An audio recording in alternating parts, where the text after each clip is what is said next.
Olá, eu sou o Thiago Otuki, economista do Clube FI. Estamos em mais uma edição do Clube FI Entrevista. E antes de chamar o nosso convidado de hoje, queria deixar aqui alguns recados. Então, claro, se você gostar dessa entrevista, deixe seu like, faça seu comentário e também não deixe, claro, de fazer a sua inscrição aqui no nosso canal do YouTube e também acesse o nosso site, clubefi.com.br. Lá você encontra sempre uma infinidade de ferramentas, conteúdos, relatórios e carteiras recomendadas. Tá? E para quem acompanhou agora essa última semana, a gente tem uma grande novidade aí no Clube FI, que é a entrada aí do professor Arthur Vieira de Moraes para a nossa equipe, né, uma das figuras mais conhecidas aí no nosso mercado de fundos imobiliários, e também a entrada aí do Felipe Ribeiro, que é um dos grandes especialistas no nosso mercado aí de recebíveis imobiliários, securitização e fundos estruturados de forma geral. Então, mais um motivo para você fazer a sua inscrição aqui no nosso canal do YouTube, acompanhar todas as novidades dos nossos conteúdos e também, claro, as novidades que a gente vai ter ao longo do ano aí, lá no site também. Tá? Então, lá na nossa área educacional, grandes novidades também, com cursos novos, mas agora você encontra lá sempre, como falo aqui, o nosso curso online de fundos imobiliários voltado para o público iniciante, que está na sua 4ª edição. Bom, deixando aqui meus recados, então, o nosso convidado de hoje é o Pedro Carras, que é gestor, né, de fundos imobiliários na XP Asset. Tudo certo aí, Carras? Oi, Thiago, boa noite. Tudo certo, prazer estar aqui com você, sempre um prazer falar com você, com todo o time do Clube FI, e poder interagir com seus assinantes e espectadores. A gente sabe que vocês desenvolvem um papel super importante de levar informação para os investidores, levar educação financeira também em muitos aspectos. Portanto, para a gente aqui na XP Asset é sempre um motivo de grande prazer e orgulho participar. Tem bastante tempo que a gente não fala, né? Então, acho que vai ser um bate-papo bem legal, em que a gente vai poder abordar diversos temas de diversos fundos e diversos segmentos também. Portanto, mais uma vez, obrigado pelo convite. Valeu, Carras. O Carras aqui, se não me engano, já é a 3ª participação dele aqui no programa, e realmente fazia um bom tempo, já praticamente 2 anos que a gente não conversava, e, enfim, são fundos importantes, né? O Carras, ele é o responsável por todos os fundos de tijolo aí da XP Asset, né? Uma das maiores assets do nosso mercado, também muito forte nesse segmento de fundos imobiliários. Então, o tema de hoje, a gente vai falar sobre o XP Malls, né, o XP Log e o XP Properties, né, um dos fundos aí mais conhecidos aí dos seus respectivos segmentos. E, Carras, antes de falar especificamente aí desses 3 fundos, você que é o responsável aí pela área de tijolo, talvez seja o gestor aí com o maior patrimônio sobre gestão, né, de tijolo, se somar todos esses fundos, qual que é o segmento que você considera aí mais desafiador aí para esse ciclo ainda de 2022 e 2023? Perfeito, Thiago. Eu acho que o ponto em comum para todos os segmentos é um olhar muito atento ao cenário macroeconômico, né? A gente está passando por uma situação bastante delicada, globalmente falando, não só no Brasil, muito capitaneada pela elevadíssima inflação. Essa inflação vem por uma série de fatores e foi intensificada nos últimos meses por conta do problema nas cadeias produtivas, muito em decorrência da guerra na Ucrânia, né? E esse nível de inflação que já vinha elevado no Brasil, principalmente, mas no mundo como um todo, infelizmente, teve a situação piorada muito em função da guerra. E, naturalmente, quando a gente fala de inflação elevada, a gente passa a ver nos diversos bancos centrais do mundo inteiro uma política mais contracionista, com elevação das taxas de juros e, possivelmente, uma recessão no Brasil e no mundo. Aqui no Brasil, a gente ainda fala de um crescimento de PIB para 2022, porém um crescimento modesto, mas a essa altura do campeonato, eu preciso confessar que, mesmo que modesto, eu entendo o crescimento já é uma vitória, né? A gente quer fugir do ambiente de recessão, né, no Brasil e no mundo. Isso é o tema da vez, muito se fala disso diariamente em todos os jornais, de novo, no Brasil e no mundo inteiro. Então, a despeito de um sinal bastante amarelo, que a gente está bastante atento em relação a esse assunto, por hora, os sinais para todos os setores que você mencionou, shoppings, galpões e lajes, são positivos nesse início de ano. Na minha opinião, bastante positivo no setor de shopping. A gente tem tido uma performance muito boa nos nossos ativos, a grande maioria deles já performando, tanto em termos de venda, como em termos de aluguel, em termos de NOI, sensivelmente acima de 2019. A gente tem alguns shoppings do portfólio vendendo 70%, 80%, 100% a mais em relação ao mesmo mês de 2019, que é um crescimento bastante representativo e robusto. Portanto, é um segmento que a gente está bastante otimista. No setor de logística, a gente segue otimista, mas, na minha também opinião, a gente tende a ter uma velocidade de absorção um pouco mais lenta, por uma simples razão. Esse risco de recessão faz com que as empresas fiquem mais cautelosas para novos investimentos. A gente passou por um crescimento muito grande nos últimos 3, 4 anos. Foi generalizado, foi decorrente do avanço do e-commerce, foi decorrente da própria pandemia que acelerou a penetração do e-commerce nas vendas do varejo, mas também é muito verdade que muito capitaneado por 3 ou 4 players, Mercado Livre, Amazon, Magazine Luiza, Via, enfim, players que tiveram uma absorção diária bastante relevante e que talvez reduzam um pouco o ritmo num ambiente macroeconômico mais desafiador e que eventualmente pode, não digo afastar, mas talvez protelar a entrada de novos players no Brasil. Muitos falam de Shopee. A Shopee, inclusive, é uma inquilina nossa em um dos nossos prédios, mas falando de Shopee, estou falando de Alibaba, estou falando de outros players asiáticos, tantos deles crescendo no mundo inteiro, avaliando a entrada no Brasil, e talvez o atraso na entrada desses players faça com que a absorção líquida do setor, que continua saudável, continua positiva, a gente continua otimista, a gente continua desenvolvedor e comprador de galpões, mas a gente acha que com um ímpeto um pouco menor do que nos últimos 2, 3 anos. E, por fim, e aí, efetivamente respondendo a sua pergunta, apesar dos indícios nesse início de ano não serem negativos, serem um pouco positivos, o setor de lajes continua sendo, na minha opinião, um setor mais desafiador para o biênio 22-23, por conta da alta correlação com o PIB, né?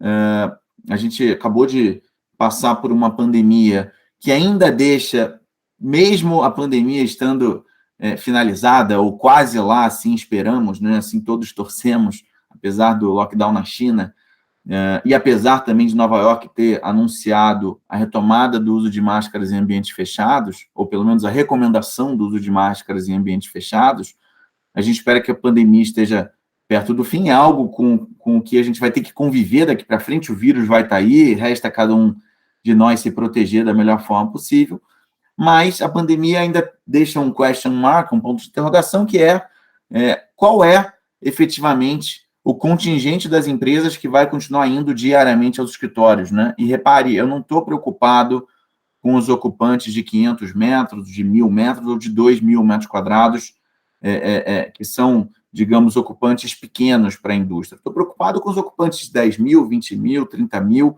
50.000 metros quadrados, né? A gente tem acompanhado bastante a população que já voltou a habitar os prédios, essa população está ali girando entre 40% e 60%, dependendo do prédio. Enquanto não voltar para o 100%, se é que ela volta, tá certo? A gente fica com essa dúvida, que até que ponto as empresas estão fazendo um retorno gradual ou até que ponto as empresas ainda não tomaram a decisão de ter um trabalho híbrido efetivamente funcionando, tomando possivelmente a decisão de devolver mais área. Não sei dizer nem que sim, nem que não. Eu acho que a gente vai ter essa resposta nos próximos meses. E somado a isso tudo, um ambiente recessivo, um ambiente de PIB próximo a zero, faz com que as empresas tenham que atacar a única variável que está sob o controle delas, que é o custo, né? A receita, ela faz o que pode, mas a receita depende muito de fatores exógenos, fatores externos. O custo, teoricamente, está dentro de casa. Então, a gente acabou de passar por um ciclo, está passando, na verdade, por um ciclo em que muitas empresas estão tendo que demitir funcionários. Isso está muito comum nas startups, né, nas fintechs, mas com esse ambiente de elevados juros, elevada inflação, com despesas financeiras mais carregadas, a gente tem visto aí nessa temporada de divulgação de resultados, grande parte das companhias tendo retração na margem líquida, muito em função dos custos financeiros, das despesas financeiras em função das dívidas,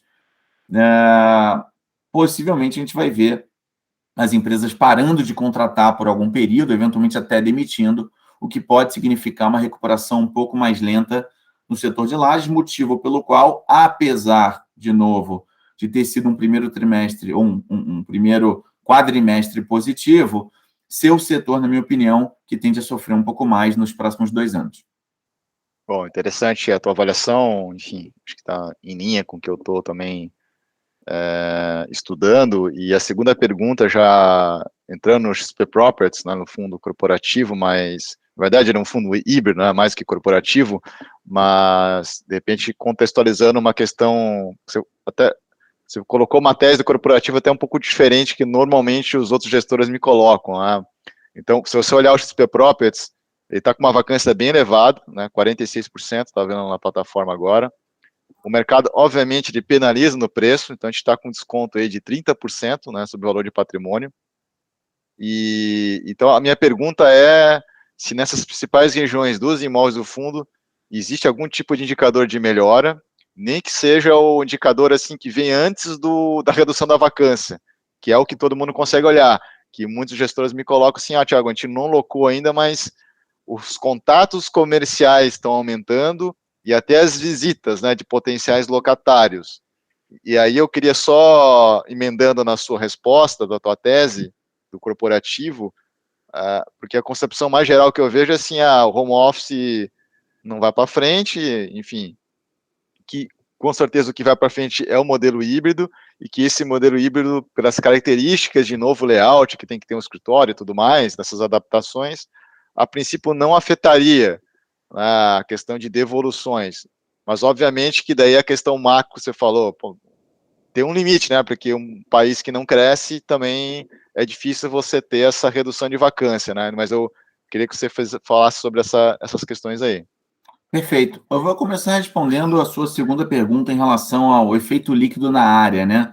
Quer dizer, tem menos pessoas no escritório, porém um escritório mais espaçado, com mais áreas de convívio, com mais áreas para o cafezinho, né? Para o famoso cafezinho. Mas eu acho prematuro também poder afirmar que o efeito líquido é zero. Eu não sei se é ligeiramente positivo, se é ligeiramente negativo, porque eu ainda tenho a percepção, dado que a população dos prédios ainda está num patamar, por volta de 50%, não dá para desprezar que há 2 ou 3 meses a gente tinha uma Ômicron, então quer dizer, a pandemia estava aí até muito pouco tempo atrás ainda, a pandemia está aí ainda, né? No final do dia, a gente tenta superar essa página, mas a gente vai ter que conviver com isso ainda por um longo período. Mas eu não consigo afirmar ainda com todas as letras que o efeito líquido ele é igual. Talvez ele ainda seja um pouco positivo. E aí tem um fato que a gente vai realmente ter uma entrada de nova oferta no mercado bem menor do que nos últimos anos. Mas é a nova oferta, tá certo? Se fosse zero, é um dado. Não é zero.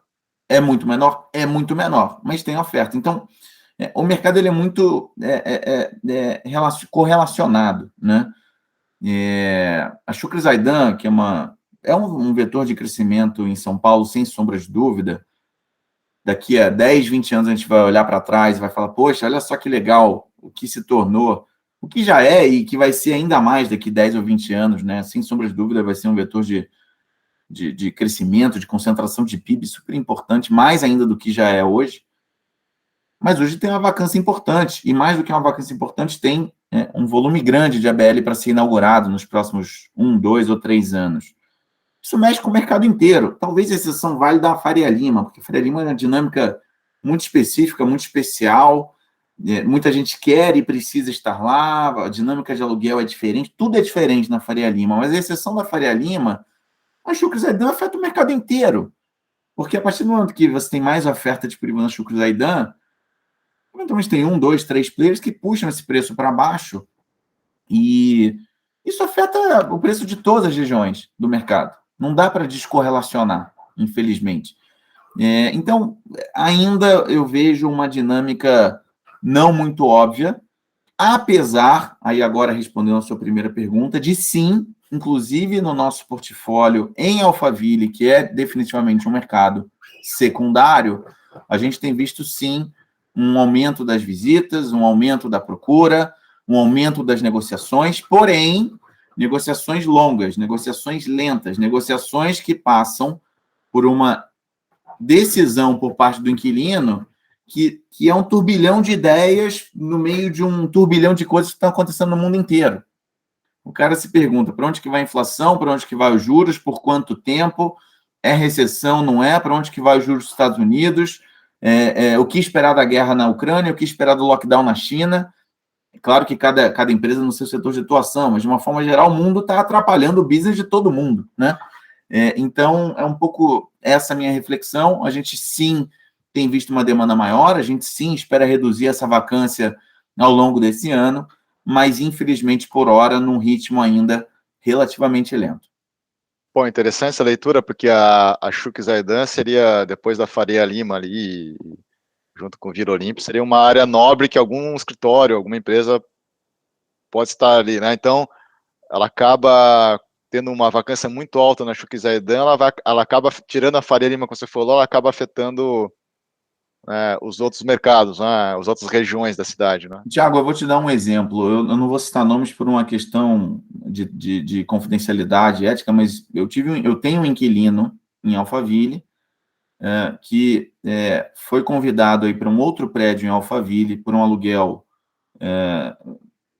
vou te dizer, em ordem de grandeza, metade do que ele pagava no meu prédio, porque esse outro prédio perdeu um inquilino que foi para a Chucre Zaidan pagando muito barato. Isso é um exemplo claro de que a Chucre Zaidan gerou um problema de preço em Alphaville. Sim, sim, não, com certeza. Alphaville que é uma das regiões aí que eu vejo nos portfólios aí do mercado corporativo e dos fundos imobiliários, talvez mais desafiadoras, né? Enfim, por ser uma região realmente, como você falou, classificada aí como secundária, vamos dizer assim, comparado, por exemplo, como uma Chucre Zaidan, né? Tiago, em outras palavras, o que eu quis dizer foi o seguinte: por alguma razão, um player na Chucre Zaidan ofereceu um aluguel para um inquilino super relevante num patamar de Alphaville, o que fez com que esse player falasse: bom, eu estava em Alphaville por custo. Se a Chucre Zaidan está me oferecendo nesse patamar, eu vou para lá. E aí a Alphaville tem que baixar a régua. Uhum. Então, é um exemplo clássico. Se a Chucre Zaidan tivesse 100% de ocupação, isso não aconteceria. Sim, seria meio que como é que eles chamam esse termo? É o flight to quality, né? Mais ou menos isso, né? Não sei se é exatamente, mas enfim. E falando aqui ainda do XP Properties, né? Enfim, da vacância e tudo mais, como é que tá essa questão já que falou da Faria Lima também, né? O Faria Lima Plaza, enfim, que seria o principal imóvel aí do fundo, né? Enfim, qual que é a data da entrega? Como é que tá daí como uma região diferenciada? Como é que tá a expectativa para locação? De qualquer forma, também pela localização dentro da Faria Lima, o pessoal fala que não é uma das mais nobres, mas enfim, acho que o próprio Faria Lima Plaza talvez transforme esse pedaço aí da região, né? Sim, o prédio está 98% pronto. A gente tomou bastante cuidado junto com o nosso sócio para receber o prédio efetivamente como tem que ser recebido, ou seja, impecável. Está muito próximo de sua conclusão, a gente deve receber o prédio muito em breve.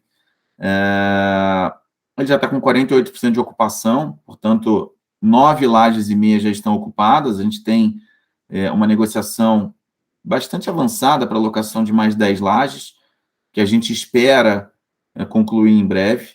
De novo, a gente tem percebido uma demora na assinatura desse contrato, muito em função do que está acontecendo no mundo inteiro, portanto, não dá para cantar vitória, infelizmente. Quer dizer, a dinâmica do mundo tem atrapalhado a nossa dinâmica aqui, sobretudo por se tratar de uma multinacional.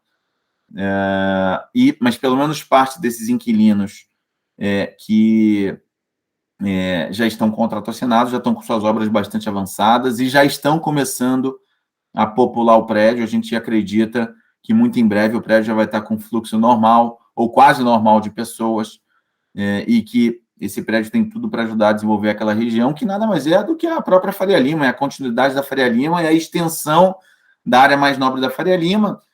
Verdade seja dita, não pratica hoje o mesmo patamar de preço da área mais nobre, ali mais próximo à JK, mas é uma questão de tempo, é uma questão da continuidade do desenvolvimento da região, que vai naturalmente chegar até aquela região.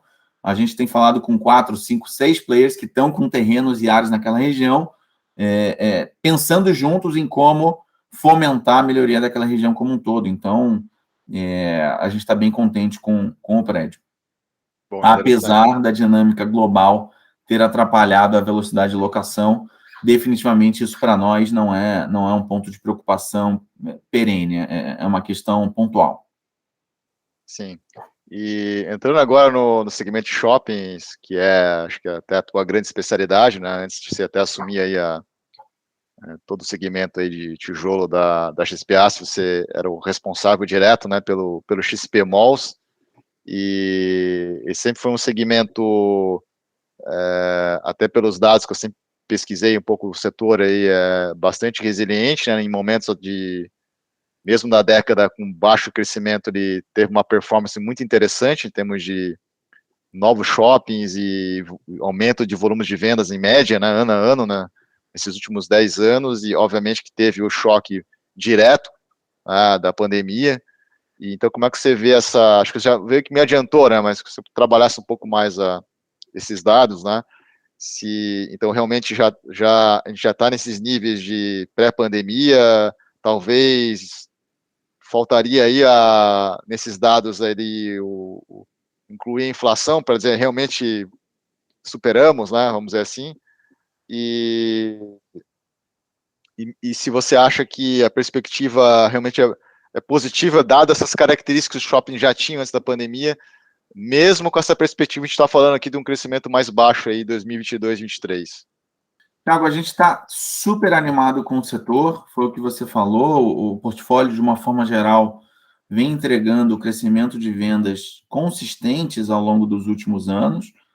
A partir de julho, agosto do ano passado, quando a segunda onda deu uma bela acalmada, a gente vem percebendo uma recuperação bem forte das vendas do portfólio, tá? E a gente está muito animado com o setor. Só para te dar uma ordem de grandeza, uma ideia, a gente, quando fez a última emissão de cotas, que foi uma emissão de cotas já num cenário bastante turbulento, um cenário com juros já em grande elevação, a gente deu um guidance no material dessa oferta de uma distribuição de uma média de 60 a 61 centavos por cota ao longo do ano de 2022, que era o melhor que a gente podia fazer na ocasião. A gente, na época, projetando orçamentos dos shoppings, olhando para 2022 ainda com algum receio, né? Isso eu estou falando de outubro, novembro do ano passado, a gente projetava 60 a 61. E a verdade é o seguinte, a gente distribuiu 68 centavos agora no último mês, e tem tido uma geração de caixa e resultado ainda mais robusta do que isso. A gente tem feito uma gestão de dividendos mais conservadora por conta do término da carência da dívida que a gente vai voltar a pagar no segundo semestre. Então, a gente está procurando ser um pouco mais conservador para também não subir demais para depois ter que cair. A gente pretende uniformizar essa distribuição dentro do possível. A gente está muito animado, como eu falei, tem shoppings no nosso portfólio que estão fazendo 90%, 100% de vendas a mais em relação ao mesmo mês de 2019, que é muito representativo, é muito robusto. Tem shoppings do nosso portfólio crescendo 20% e 30% em relação ao mesmo mês do ano passado em NOI já, ou seja, em termos de aluguel, em termos de resultado para o empreendedor. E tem shoppings entregando 10% de crescimento em relação ao orçamento, que já previa um crescimento robusto em relação a 2019, né? Então, a gente está bem confortável. as vendas, de uma forma geral, do nosso portfólio já estão bem acima, entre aspas, bem, em relação a 2019 e, obviamente, muito acima em relação a 2021, né? Obviamente, 2021 é uma base bem retraída por conta da segunda onda, mas o nosso same-store sales no primeiro trimestre foi superior a 60%.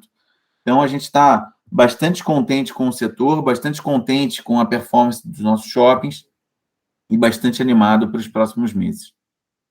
Bom, interessante, até sempre conversando aí com especialistas, analistas, né, muitos consideram o XPMOL aí dentro dos seus pares, né, com mais ativos em carteira, ou realmente um portfólio de maior qualidade e até, como a gente comentou no corporativo, a gente falou da Faria Lima, enfim, possivelmente já tem vacância bem menor e possivelmente vai recuperar mais rápido, é uma outra dinâmica.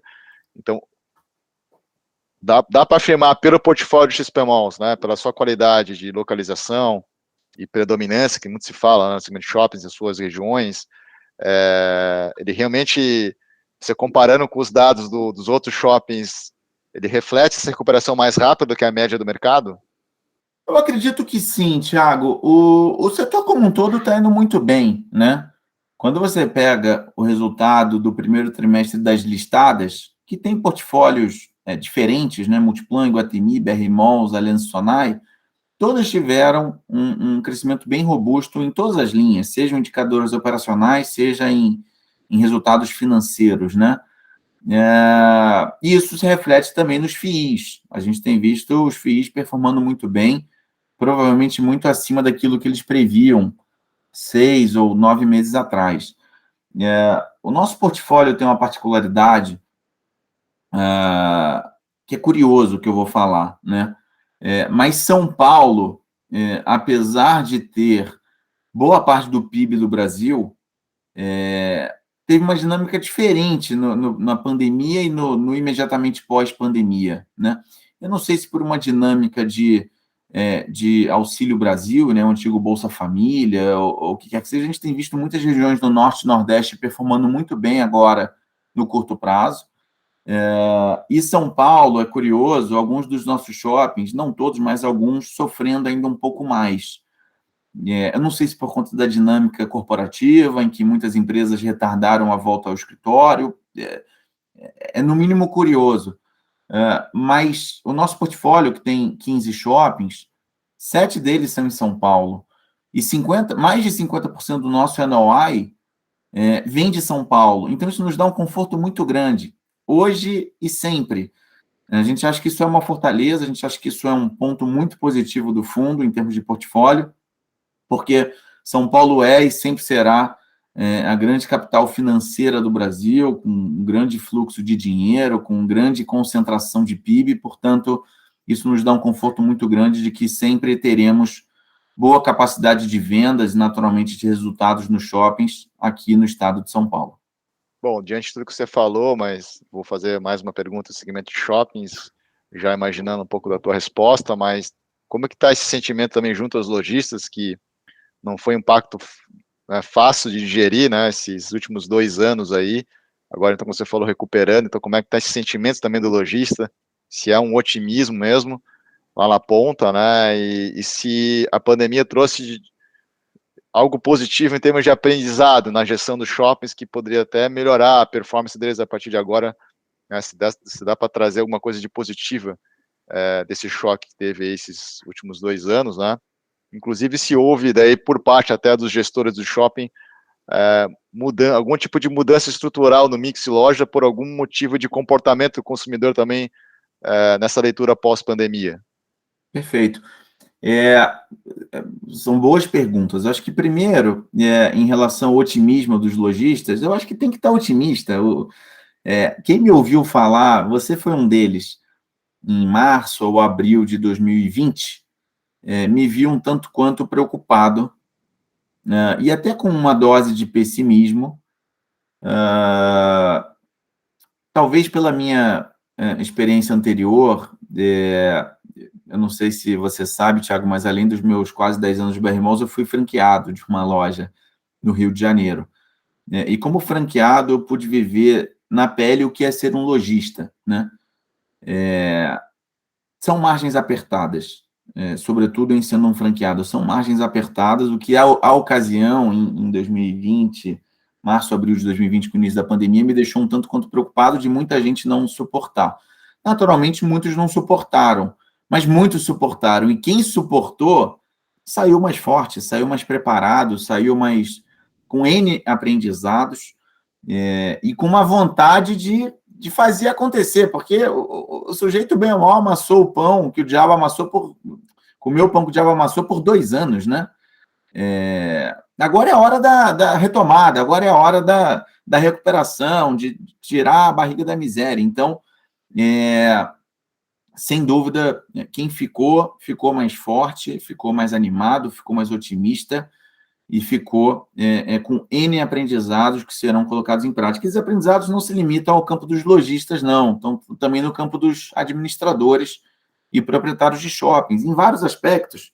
Na relação locatícia, locatário, essa relação certamente ficou mais forte, porque foi uma relação intensa de muitas idas e vindas e negociações e ajudas, né?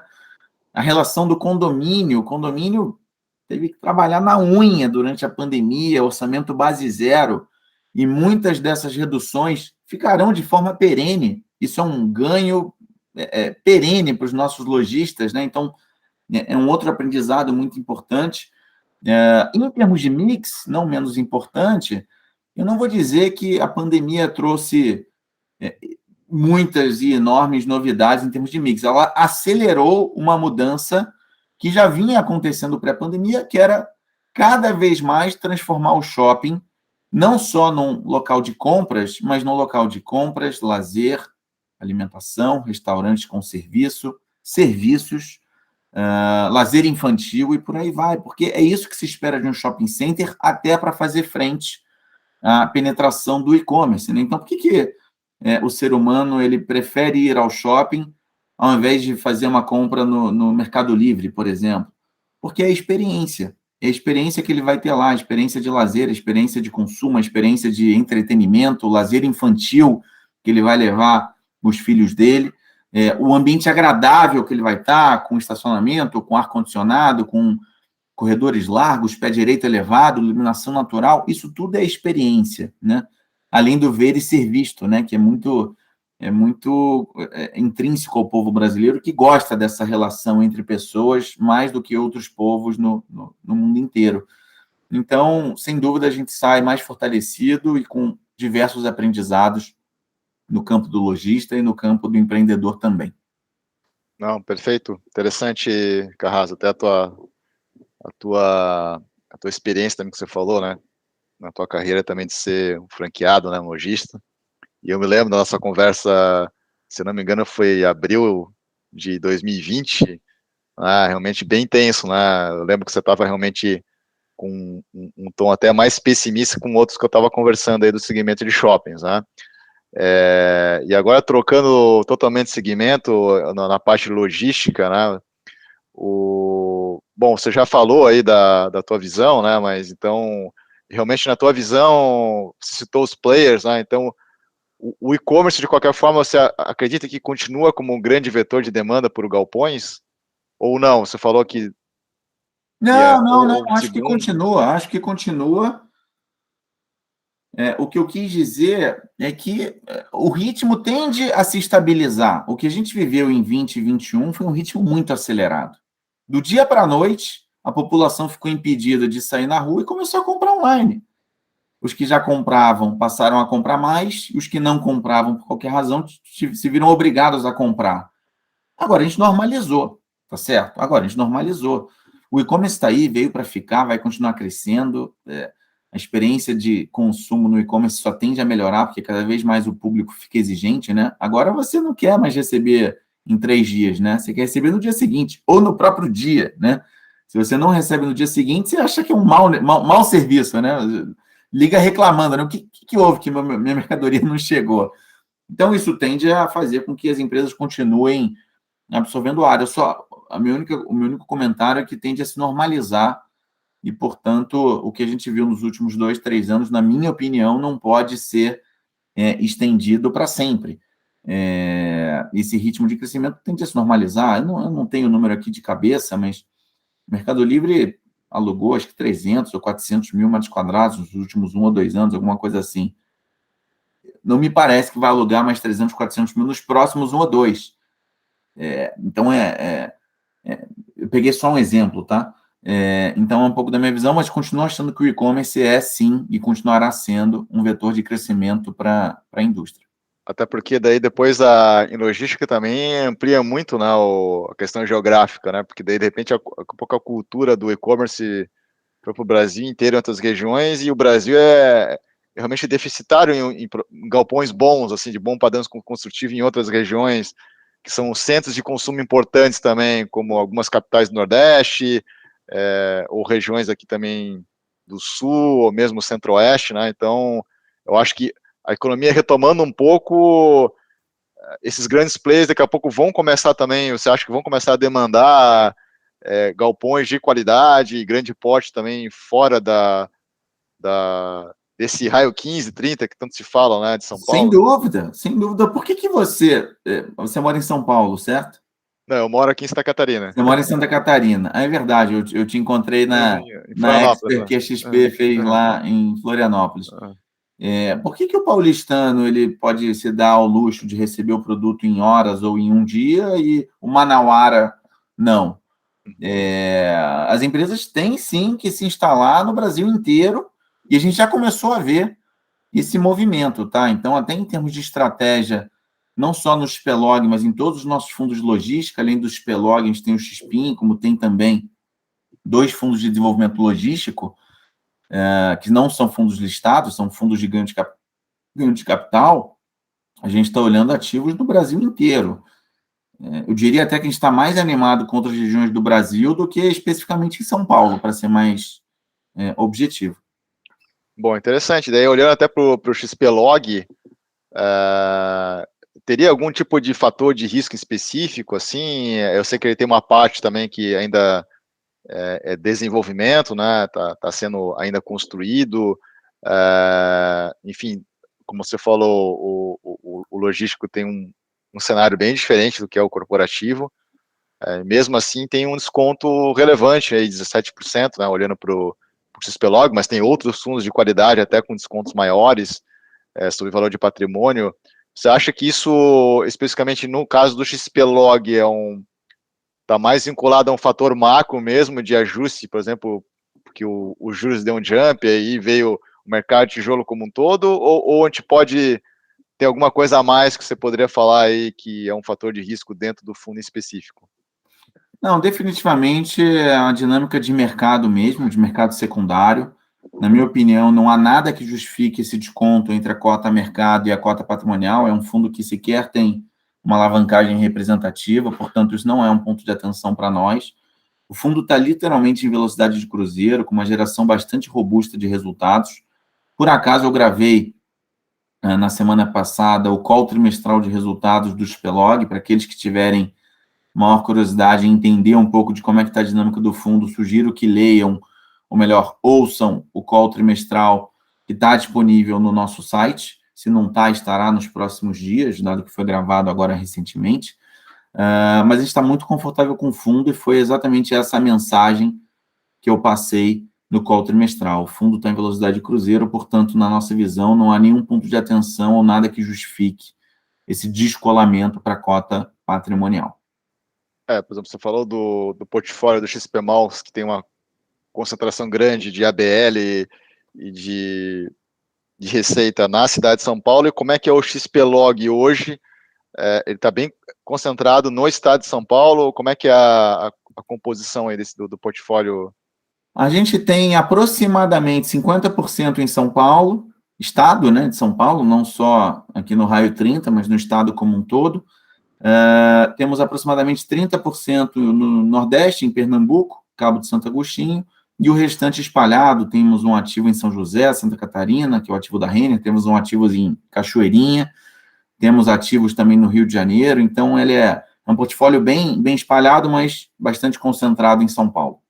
Bom, interessante. E aí tem também sempre a confusão, até estava olhando os relatórios, né, que é Eu sempre perguntei porque não seria tudo XPlog. Aí tem o XPIN, né? O XP industrial.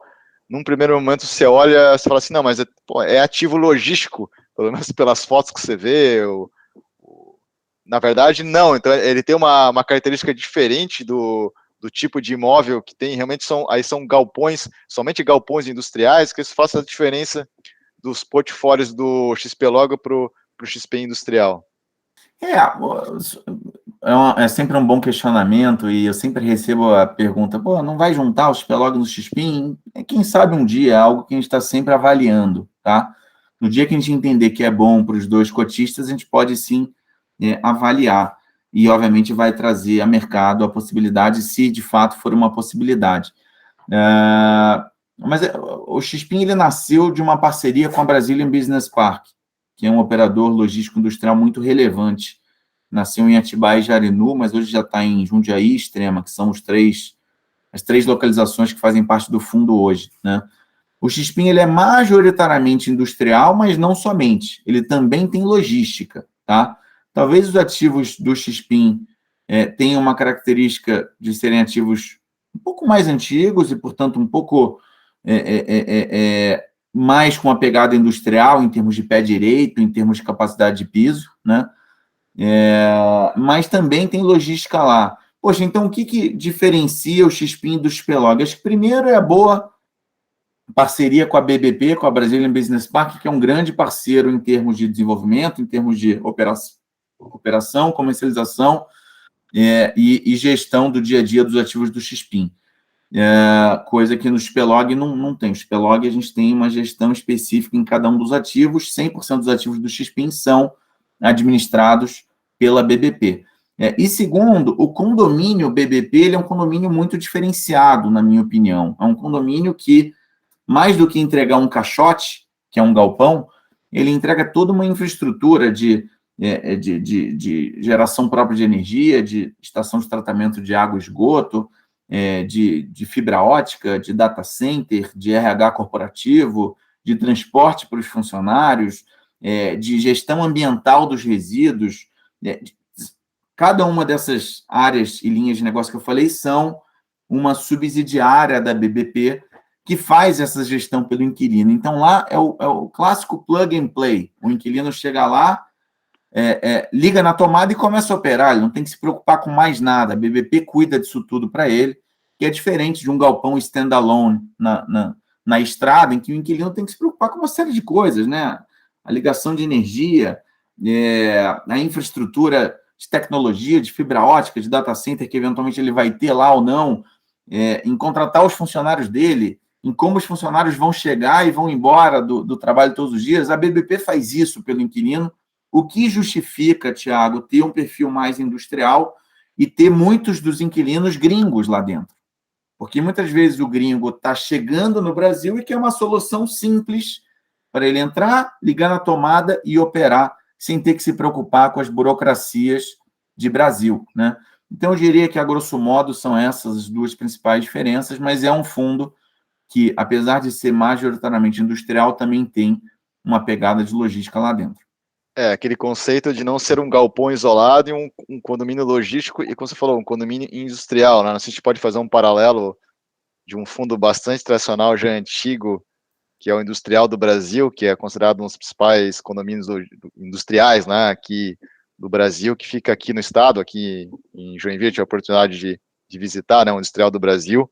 É um fundo que tem um bom histórico, inclusive, de retorno, que tem esse conceito mesmo lá. Não sei se XPIN é assim também, mas até os galpões são menores, modulares, né? Você tem indústrias pequenas, até de 500 metros quadrados, 1.000 metros quadrados, enfim. E aí tem toda essa infraestrutura que você falou, né? Você pluga ali e começa, porque, como você falou, a indústria tem muito dessas questões que tem que ter uma série de alvarás específicos, né, ambientais e tudo mais, que, quer dizer, tem toda uma estrutura administrativa também para dar esse suporte.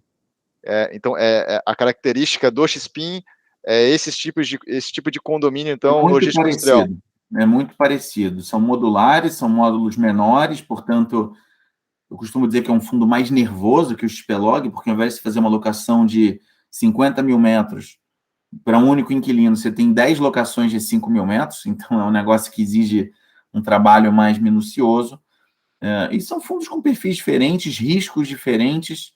Não à toa a gente está com uma vacância hoje um pouco mais incômoda no XPIN, justamente porque ele tem inquilinos menores, e muitos deles sofreram mais durante a pandemia, mas a gente acha que os dois fundos têm o seu espaço.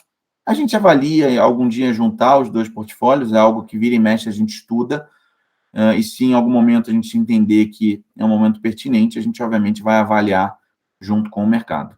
E, Carras, a gente tem um tempinho aqui ainda. Tem algum outro fundo de tijolo aí da XP Asset que você gostaria de comentar? Alguma coisa em específico? Ou de repente algum outro tema desses três fundos que a gente não abordou, que seria interessante? Eu acho que a gente conseguiu fazer um apanhado geral. Vou só pontuar que a gente também tem um fundo de hotéis, que é um setor que a gente não abordou aqui, e é um setor que, apesar de ter sido o mais sofrido, com bastante distância para os demais durante a pandemia, tem sido bem animador em 2022. A gente tem visto níveis de ocupação chegando num patamar de 55%, 60% nos hotéis do portfólio, que são ainda estão ainda num nível abaixo do que a gente tinha pré-pandemia, porém, como a gente teve que fazer um trabalho de orçamento base zero nos hotéis durante a pandemia, cortando bastante custo fixo, principalmente ligado à mão de obra, principalmente a headcount, hoje, para você ter o break-even da operação, você tem mais ou menos, um número aproximado aqui, uma necessidade de fazer uns 10 pontos percentuais de ocupação a menos do que a gente fazia pré-pandemia. Então, em outras palavras, o que eu quero dizer é, se pré-pandemia a gente tinha uma ocupação média de 65% a 70%, que era mais ou menos o número do fundo, hoje, com 55%, 60% de ocupação, a gente tem mais ou menos a mesma margem líquida que a gente tinha pré-pandemia. Então, é um cenário também animador. O fundo está numa situação ainda complicada por conta de tudo que aconteceu durante a pandemia, mas é um setor que tem recuperado, que acaba sendo um alento aí para todos os cotistas e para quem gosta do setor de hotelaria. E como é que está o do XP Hotéis lá? Como é que está o nível de ocupação agora, média, desses últimos meses? Está na casa de 55% a 60%, principalmente a partir de março. Janeiro e fevereiro a gente sofreu bastante ainda por conta de Ômicron, mas a partir de março, abril e agora em maio, a gente está ali na casa de 55%, 60%, em alguns casos até 65%, em alguns hotéis do fundo. E ele, então, não está distribuindo rendimento? Ele está ainda A gente voltou a distribuir rendimento na cota sênior. Lá tem uma dinâmica diferente, tem 3 classes de cota. A cota sênior tem prioridade na distribuição e a gente voltou a distribuir rendimento depois de 2 anos, sem distribuir nada, a gente voltou a distribuir no mês de março. E você acredita que essa hotelaria executiva, que daí a pandemia trouxe essa cultura, como a gente está aqui, né, conversando online, que muita gente, por exemplo, de outras cidades, iam para São Paulo fazer negócios e ficava lá, sei lá, 2, 3 dias, e então tinha toda uma dinâmica dessa hotelaria aí que provia, né, essa hospedagem para executivos e tudo mais, ela é um choque permanente, e aí, tipo, a hotelaria, por exemplo, de turismo, ela ganha mais espaço, como é que você vê isso? A área de turismo com certeza sai vencedora da pandemia, principalmente o turismo doméstico, né? Muita gente deixou de viajar durante a pandemia, seja por conta da própria questão sanitária, seja por conta do câmbio, né? E eu acho que o câmbio continua desfavorecendo viagens internacionais para boa parte da população, então acho que o turismo doméstico continua fortalecido pós-pandemia. E no caso da hotelaria business, sim, eu acho que a pandemia traz um legado negativo para a indústria, porque você está em Santa Catarina, eu estou em São Paulo, e a gente está conversando de forma super tranquila, sem você ter pego um avião para São Paulo ou eu para Santa Catarina. Mas eu acho que tem muito também de demanda reprimida, muita gente querendo voltar a ter uma vida mais normal, ver pessoas, viajar.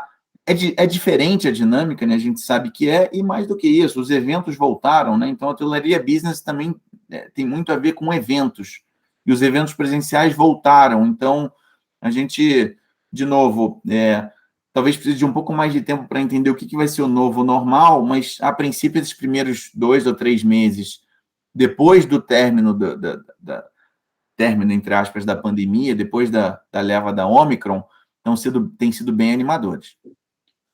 Bom, legal, Carras. Então, agora chegamos aqui na parte final. Então, eu queria então que você fizesse as tuas considerações finais para a gente poder encerrar a entrevista.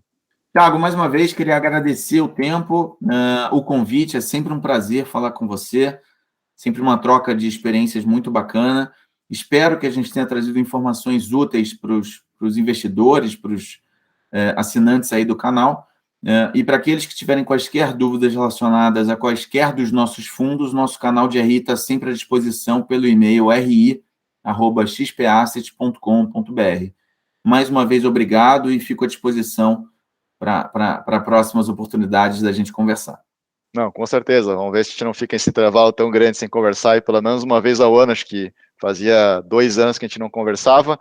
E lembrando, você comentou do RI, lembrando que a XP Asset já há algum tempo é parceira aqui do Clube FI na plataforma, então os fundos de tijolo, mas os fundos também de papel aí da XP Asset tem lá o espaço RI também. Se você tiver lá dúvidas, você está na nossa plataforma no Clube FI, você tem a possibilidade de mandar a sua dúvida diretamente também para a RI da XP Asset, diretamente lá do Clube FI.